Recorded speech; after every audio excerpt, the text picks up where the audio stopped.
Black guy who was told this all my life, you look like you only date white women and stuff like that, I think that makes black dudes hate black women more. Tell a black guy he does not look like he's built for black women, he's not gonna want black women.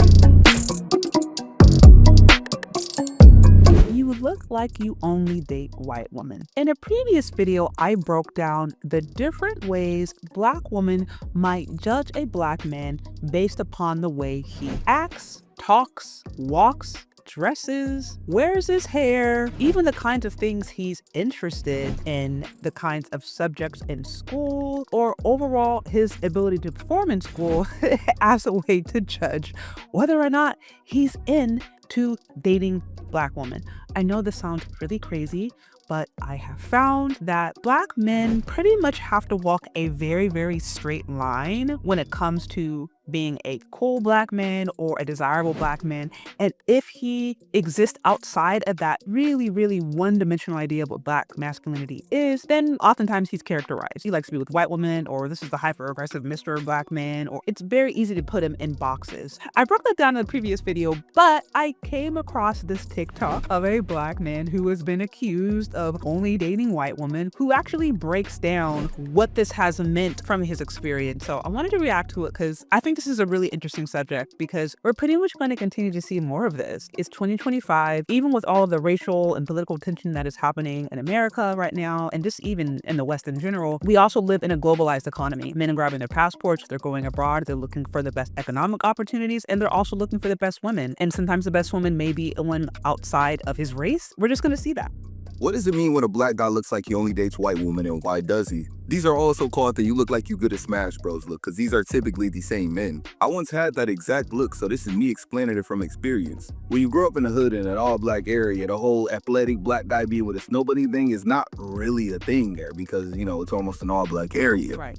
I'll say this too. Also, the stereotype of these black men that come from the hood, that come from these all black areas, they're with black women because they don't have any other choice. But as soon as they get into an opportunity, as they can level up, as soon as they get money and they have the opportunity to get with a snow bunny or a light-skinned woman, they'll do that. This is like a constant gripe that we hear black women talk about. Let's continue. There are hood white girls, but they're not the same as regular white girls. So the idea of a black guy dating a white girl in a almost all-black area seems like they went out of their way to avoid black women to date this white girl, when apparently they probably just didn't fit the black woman standard.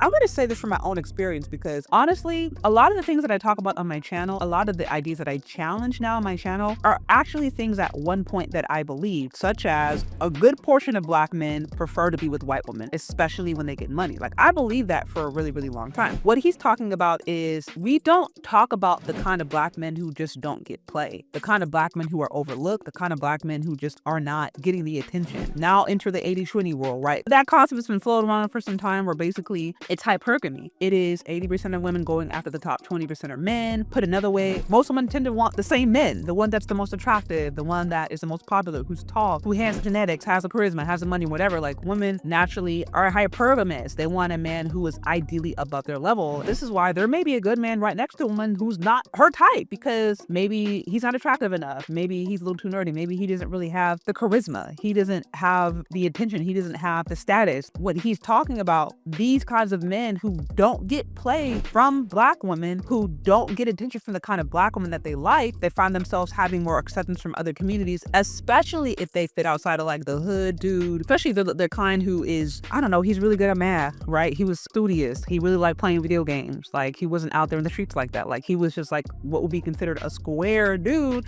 Sometimes those square dudes from the hood, well, they may go to college or they may go to these white collar environments and they feel accepted from these other cultures who don't have that same stigma.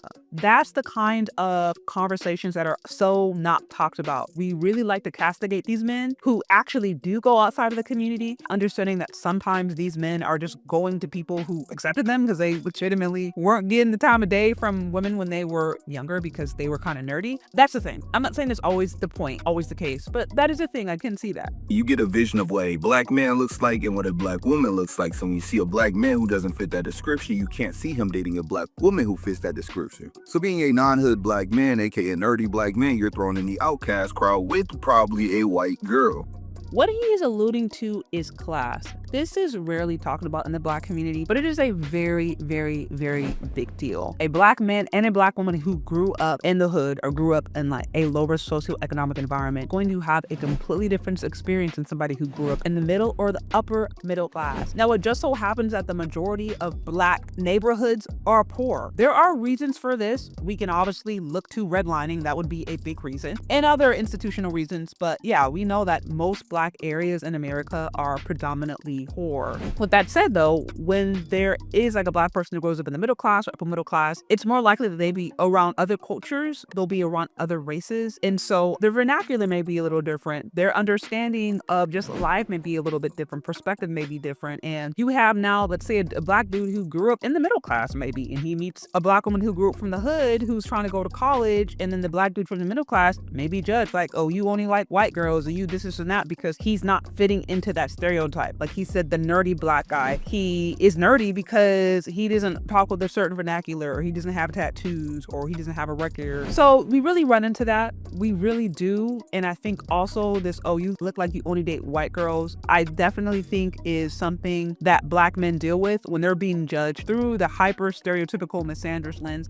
And honestly, I think it's a lot more common, in my opinion, towards men, just because, again, Black masculinity in general is oftentimes presented in a very stereotypical lens. Black femininity is too. I'm not acting like that doesn't. And that's another subject for another day, but just Blackness in general in America, it's very marginalized. It's very polarized. And I think, again, that's why we see Black men who fit outside of that paradigm being judged under those lenses. It was like telling that man, I don't think you can handle a Black woman, or I don't think a Black woman wants you, or, something along those lines. And in my experience, it does tend to be true to a degree. I'm not going to pretend that I was some catch, but watching girls go for a criminal who looks worse than me just because he had tattoos at 14, that broke me. I was going ruckus for a minute. I hate this whole idea, oh, he looked like he can't handle a Black woman. Like, why does a man need to handle you? Like, what are you, a dog? Like, what are you, animal? To me, like, when you're talking about, oh, he can't handle me, like, a man isn't supposed to handle you like you're someone that needs to be, like, trained.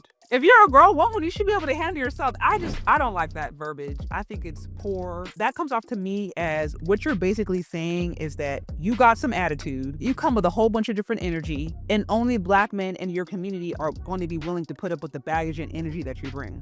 To me, it just sounds bad. I don't know how to put it. It just sounds bad. Listen, we're almost done here. As a Black guy who was told this all my life, you look like you only date white women and stuff like that, I think that makes Black dudes hate Black women more. I mean, I think he said it. It's like, when you continue to give them a complex and you basically say, we don't like you, judging you, shaming you, like, again, don't be mad when these dudes go somewhere else. They go where they feel like they're a little more accepted, or at least less judged for just being who they are, or they just find a community where their kind of interests are normalized or not stigmatized in the way it might be aspects of the Black culture. Yeah, really interesting. Anyways, that's what I got. What do y'all think about this whole video, about this whole topic? I think it's super interesting. Let me know your thoughts down in the comment section. Thank you so much for listening if you've gotten this far, and we'll talk later. Bye.